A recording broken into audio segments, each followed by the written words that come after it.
Thiago. Na sua coletiva, você falava da necessidade da vitória, até mesmo para poder diminuir, né, o número de pontos. E também, de uma possível derrota, poderia complicar ainda mais. Nenhuma coisa nem outra, nem ganhou nem perdeu. Foi um resultado justo o que apresentaram as duas equipes aqui hoje? Boa noite. Boa noite, Roberto. Prazer falar com você. Na minha opinião, não. Na minha opinião, nós deveríamos ter saído com a vitória. Né? Se você o número de chances criadas, oportunidades claras de gol, né? Nós tivemos muito mais. Agora, futebol é assim, né? Tem que aproveitar. O Atlético talvez, proporcionalmente, tenha sido mais eficiente. A gente criou muito, né? Criou muito, bola na trave, bola defendida pelo Ronaldo, enfim. Mas, assim, é um jogo que a gente empatou e sai com sentimento de frustração. Eu saí chateado de campo porque eu acho que a gente produziu para vencer. Né? Talvez tenhamos feito, até pelo nível do adversário, nossa melhor partida, né? E a gente sai com 2-2 que, na minha concepção, foi injusto. Mas, assim, não falar de justiça em futebol não tem justiça, é bola na rede, né? Então, hoje o Atlético, nas poucas chances que teve, conseguiu fazer 2 gols, a gente criou várias e fizemos só 2 também. Então, estamos no processo, né? A gente tem que ir melhorando, daqui a pouco a gente não vai sofrer esses gols que a gente sofreu, vai continuar criando, a bola vai entrar. Né, e continuar trabalhando. Eu acho que trabalho não faltou, entrega não faltou. Eu acho que o torcedor reconheceu no final do jogo a entrega da equipe, aplaudiu a equipe. Agora é continuar trabalhando. Normal, início de temporada, a gente ter alguns erros que a gente não vai ter. Daqui a pouco a gente vai encaixar melhor e não vai ter alguns erros que a gente cometeu. Mas faz parte. É o futebol, é o processo e é acreditar no que está sendo feito. Acho que pelo nível do adversário foi a nossa melhor partida na competição. Claudinei, boa noite. Paulo Massad, Band News Goiânia, Feras do Esporte. Questão defensiva do Vila é algo que te preocupa, talvez até analisando pelos gols que sofreu hoje, pelo gol que sofreu a falha individual contra o Craque, né, que originou a falta e saiu o gol. Enfim, é algo que te chama atenção? E taticamente, o que você buscou com a alteração, a saída do Neto Pessoa, centroavante? Boa noite. Boa noite. A gente não preocupa. Eu falei, é início de temporada. Vão ter erros que a gente não pode ter certeza que a gente não vai cometer. Daqui a pouco a gente vai estar bem encaixadinho ali de 4 ali, os movimentos que a gente consegue automatizar com os treinos, a gente tem feito. Mas é um momento da competição que as equipes estão errando também, né? Não é só o Vila que está errando, está errando um pouquinho mais do que o normal. Então não me preocupa não. A gente vai trabalhar para corrigir, a gente tem que trabalhar, que a gente não tem muito tempo para trabalhar. Ontem a gente teve um dia que a gente pode treinar com todos, né? Terça-feira a gente já praticamente não faz nada, né? Porque o jogo está terminando agora. Na terça à tarde a gente tem que fazer bem pouquinho, não consegue fazer tanta coisa, então não dá para você bater tanto nas correções. Vamos ter que esperar ter uma semana mais livre para trabalhar, semana cheia de trabalho, para a gente poder fazer correções maiores. A gente está corrigindo mais no papo, no vídeo, na conversa, na prancheta, no quadro tático, que não é a mesma coisa que você colocar o jogador em campo e fazer. Com relação à saída do Neto, a ideia é assim, o Parede é um cara que, naquele último terceiro, ataca o espaço, né? O Neto é um cara que vem construir, tem muita qualidade para isso, vem construir e dá assistência, às vezes, não joga entre linhas. E o Parede é um cara que já fica mais na área, ataca mais espaço, então a gente tinha a opção de botar o Yuri por dentro e o Parede do lado, mas pelo desgaste do Parede, a gente optou por deixar o Parede por dentro ali, o Yuri na beirada. Colocamos o Vinícius e o Gelado, pusemos um gás novo do lado de lá, até porque a gente via possibilidade de fazer o que o Marcelinho está fazendo por aqui, tentar fazer do lado de lá também, ter profundidade. E eu acho que deu certo. Na realidade, o segundo gol nosso acabou sendo o Parede por dentro e o Yuri dando assistência como extrema, né? A ideia foi essa, foi ter um atleta, mudar a característica, né? Mudar a característica do nosso 9. Claudinei, Pedro Henrique Cheninho, da Rádio Bandeirantes. Até em cima dessa partida que o Vila fez, criou muitas oportunidades de gol, se não me engano, até o Ronaldo fez 2 ou 3 defesas, assim, chances claras do Vila ter marcado o seu gol. Eu queria saber se pelo desempenho, se pela entrega que o Vila teve hoje em campo, até buscando o empate ali no finalzinho, se é o tipo de jogo que te deixa mais confiante, que mostra que o trabalho está sendo bem feito, que o Vila está no caminho certo, são 15 dias, 4 jogos, pouco tempo para se trabalhar. Te deixou confiante o que o Vila apresentou hoje?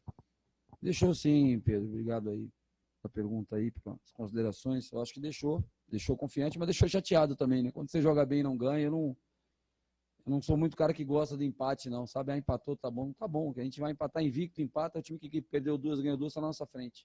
Então, eu não gosto muito de empate, não. E quando a gente joga bem, né? Com certeza foi um jogo que o torcedor do Vila ficou mais tenso para ver o seu time fazer gol, né? Vendo o time o tempo todo atacando, buscando o resultado. Então deixa confiante, mas assim, não deixa de ser um sinal de alerta, né? O futebol é assim, quando você está melhor que o adversário, você tem que fazer os gols, porque em algum momento ele vai estar melhor que você, uma chance, 2 ele vai ter no jogo, e foi o retrato do jogo de hoje, né? Nós conseguimos 2, 3 chances, tirando as bolas paradas, né?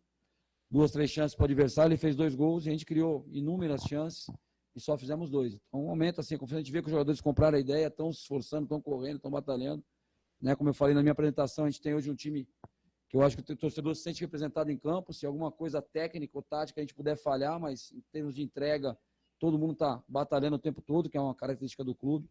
A gente espera sempre estar evoluindo, né? A gente fez um jogo bom, a gente tem que fazer o melhor na próxima quarta, o melhor no domingo, procurar sempre estar evoluindo um pouquinho. Claudinei, Zé Roberto, Rádio CBN, boa noite. Você está no segundo Goianão, né? Só uma derrota até mantém a invencibilidade esse ano, agora só o Vila e o Atlético invictos. O Atlético mudou meio time contra o Iporá, o Goiás mudou 9 jogadores hoje contra o Iporá e, coincidentemente, seu próximo jogo é contra o Iporá na rodada anterior ao Clássico. Joga no Oba. O que você está pensando para esse jogo? Você pode rodar bem o time. Um jogador igual o João Lucas, que a torcida está esperando ver ganhando mais tempo em campo. Ele e outros podem ganhar essa condição nesse jogo, porque a questão do desgaste tem sido muito batida, né, entre vocês, treinadores. A gente vai analisar, né, que eu falo, eu não gosto de falar lá em cima de término de uma partida, a gente ficar adiantando nada, a gente tem que analisar. Esses jogadores foram poupados, assim como a gente também teve uma viagem para Catalão, a gente poupou ali 2, 3 jogadores, não poupamos muito, mas poupamos alguns.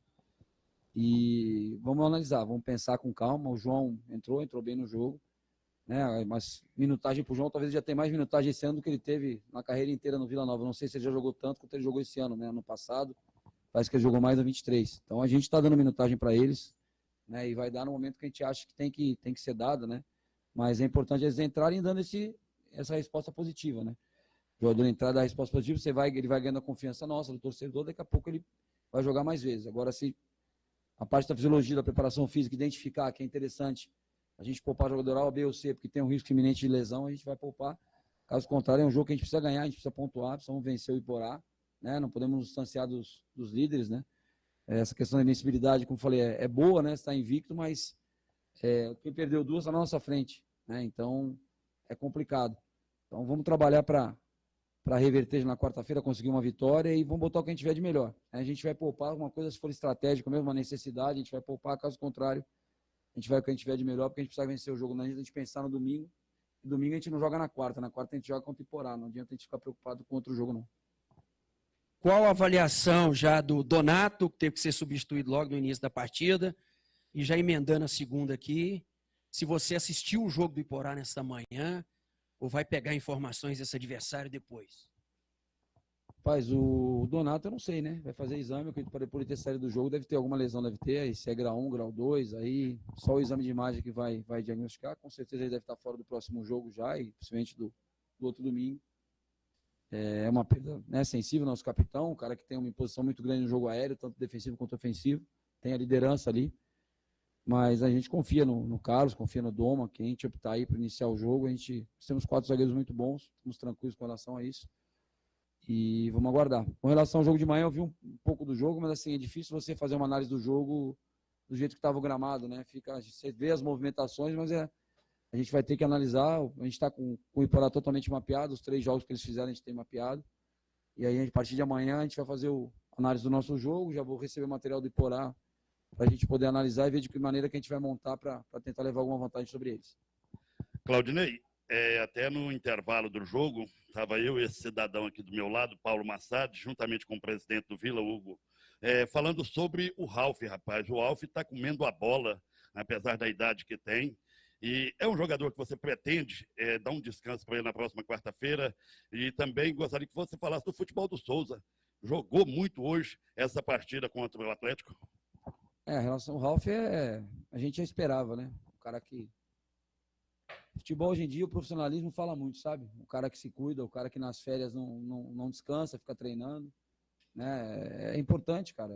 O futebol é muito físico hoje, né? A parte de qualidade técnica, assim, é uma coisa meio que nata da maioria dos jogadores brasileiros. Se pegar um jogador profissional que chega no profissional, a maioria deles tem uma qualidade técnica boa. Agora, o cara, se não se cuidar, não se preparar, né? E não tiver 100% em campo é complicado. Então o Ralf é um cara que a gente sabe, ele é um dos primeiros a chegar, um dos últimos a ir embora, né? Ele se cuida, ele faz o pré-treino, ele faz o pós-treino, amanhã ele vai chegar cedo aí, vai usar tudo que o clube tem de recursos de recuperação, vai pedir mais alguma coisa, vai ver, vai com a nutricionista se interessar em saber o que ele tem que fazer para se recuperar mais rápido, com o tipo de alimento, com o tipo de suplemento. Então, um cara desse aí, com a história que ele tem, um cara campeão mundial, né? Então, assim, só não aprende quem não quer, só não faz quem não for um mínimo inteligente, né? Esses meninos todos que estão aí tem que olhar para o Ralf e falar, vou fazer igual o Ralf.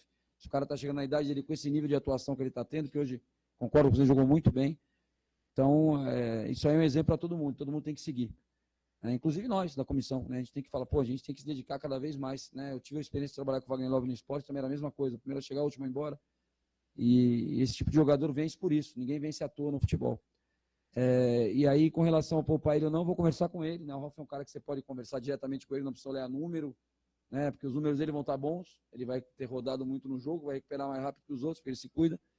Mas eu vou conversar com ele, se ele falar assim, professor, eu preciso dar uma segurada, a gente vai tirar ele do campo sem problema nenhum, temos jogadores para fazer a função ali também. Mas primeiro eu vou ter uma conversa com ele, né? Porque é um cara importante, na nossa estratégia de jogo, o Ralf é importantíssimo, a gente precisa ter ele em campo o maior número de jogos que a gente puder. Ô Claudinei, foram 2 empates fora de casa, né, e esse empate num clássico. No mundo da bola, o povo costuma dizer que para valorizar, para fazer valer o empate fora, tem que conquistar ponto em casa. Pensando nesse jogo de quarta, o que tem que ser o algo a mais do Vila, independente da formação que você escolha, mas o que tem que ser o algo a mais para que o Vila volte a vencer já diante do Iporá? Eu acho que assim, se a gente fizer o jogo que a gente fez hoje e formos mais felizes nas finalizações, né? Eu acho que a gente vence, né? Agora, temos que respeitar o Iporá, né? O Iporá é uma equipe que tem que ser respeitada, tem um pessoal que trabalha lá, está estudando a nossa equipe, assistiu o jogo também, vai montar uma estratégia para tentar nos surpreender. A gente teve já exemplo de equipes grandes jogando em casa e não conseguindo vencer equipes consideradas pequenas. Então a gente tem que, em primeiro lugar, respeitar o adversário. Eu trabalho muito com essa questão do respeito, sabe? Eu respeito, eu trabalho como se fosse o jogo do Iporá, como se fosse mesmo nível do Atlético, Iporá e Goiás. Para mim, a minha entrega, o meu trabalho da semana é o mesmo, né? Se o jogo vai ser mais fácil ou mais difícil, aí é ali dentro. Então acho que se a gente for um pouquinho mais feliz, né? Para não falar eficiente, vamos falar feliz, porque às vezes, né, o goleiro também está lá para defender. Se a gente conseguir ser um pouquinho mais feliz nas finalizações, acho que a gente consegue ganhar os 3 pontos e encostar nos líderes. Claudinei, quando você chegou aqui no Vila, você teve que no início ali estar respondendo muito sobre o Marlone, né? Me lembro muito bem em relação a isso, até em relação à confiança da diretoria, a sua que já havia trabalhado com ele também, e agora você está tendo que responder muito do João Lucas. O João Lucas está sendo pedido, você acabou dizendo agora há pouco que na hora certa ele vai ganhar mais minutagem. Se eu até na análise estiver errado, por favor, corrija. Se o João Lucas ele é o substituto natural ali no meio campo do próprio Marlone. Se sim, o que o Marlone tem apresentado, na sua visão, que credencia ele numa continuidade de titular e o João Lucas não?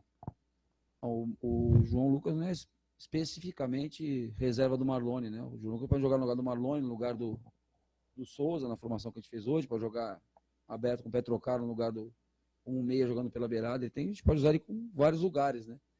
A gente está utilizando o Marlone porque eu acho que não, no momento o Marlone é o titular da equipe, pelo que a gente tem, que a gente imagina de equipe, o titular é o Marlone, né? E se ele ficou no clube, a gente apostou no Marlone, para dar continuidade, né? Também daqui a pouco, se estivesse jogando o João Lucas e não fizesse um bom jogo, ia falar, o João Lucas não serve, vamos trazer outro meia que o João Lucas não serve. Então, assim, o futebol tem uma máxima, sempre quem está no banco é melhor que quem está jogando. O cara que está jogando está errando passe, está chutando mal, quem está no banco não toma decisão, né? E às vezes o menino entrar bem no jogo, como tem entrado, o João Lucas fez gol, já participou bem, e temos que dar o tempo para ele, porque a gente sabe que daqui a pouco, se ele entrar e não for bem, a cobrança vem toda em cima dele. Então a gente tem que ter os jogadores mais cascudos nesse momento, tem que estar em campo, a gente tem que estar com o que a gente tem de melhor para a nossa concepção, e o João tem que ganhar o espaço dele, tem que ganhar a titularidade dele. Né? Eu não tenho nenhum medo de botar jogador jovem para jogar, já fiz isso diversas vezes, em clássico, em jogos importantes, não tem problema. Mas eu acho que para o momento a gente precisa ter os caras mais cascudos em campo. A gente sabe que um erro no clássico pesa, né? Uma falha no clássico pesa, uma atuação ruim no clássico pesa. Então a gente tem que ter calma para lançar os atletas, para apostar nos atletas. No momento que a gente achar que o João é melhor que o Marlone, ou que o Souza, ou que o Ralf, ou que qualquer um que ele tem que estar em campo, porque ele está entre os 10 melhores que a gente tem de linha para jogar, a gente vai arrumar um lugar para ele no time. Enquanto a gente achar que tem que ter um pouquinho mais de cautela com a gente, vai ter. Muito obrigado, então, ao professor, ao técnico